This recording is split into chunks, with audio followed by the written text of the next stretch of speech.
Election commission NA 240 Karachi का ज़िमनी इंतखाब कलअदम करार देकर दोबारा शेड्यूल जारी करे। तहरीक इंसाफ ने ज़िमनी इंतखाब कलअदम करार देने का मुतालबा कर दिया। इमरान खान ने कहा है कि इलेक्शन कमीशन की फैसला साजी में दोहरे मयार इदारे के किरदार पर संजीदा सवालात उठाते हैं। इलेक्शन कमीशन की कारकर्दगी मायूस कुन है।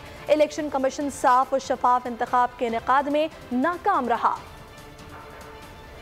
कराची का इंतखाब, इलेक्शन कमीशन की कारकर्दगी मायूस कुन। तहरीक इंसाफ ने ज़िमनी इंतखाब कलअदम करार देने का मुतालबा कर दिया। इमरान खान की ज़ेर सदारत सियासी कमेटी का अहम इजलास, मुल्क की मजमूई सियासी सूरत हाल पर तफसीली तबादला ख्याल किया गया। तहरीक इंसाफ सिंध के सदर अली हैदर जैदी ने NA 240 में ज़िमनी इंतखाब के हवाले से रिपोर्ट पेश की। सियासी कमेटी का महज एक हल्के से साफ शफाफ इंतखाबात के नफाज में नाकामी पर इलेक्शन कमीशन की सलाहियत पर गहरी तशवीश का इज़हार। इमरान खान ने कहा, NA 240 में इलेक्शन कमीशन की कारकर्दगी मायूस कुन है। महज 8% लोगों की वोटिंग में शमूलियत बड़े पैमाने पर अवाम के इंतखाबी अमल से लाताल्लुकी का इज़हार है। कप्तान ने ताजुब का इज़हार करते हुए कहा, तशद्दुद और धांधली की गैर मामूली इत्तलात के बावजूद इंतखाब को कलअदम करार नहीं दिया गया। इलेक्शन कमीशन ने डस्का के ज़िमनी इंतखाब में 40% टर्न आउट के बावजूद इंतखाब कलअदम करार दिया था। इलेक्शन कमीशन साफ और शफाफ इंतखाबात के इनेकाद में नाकाम रहा है।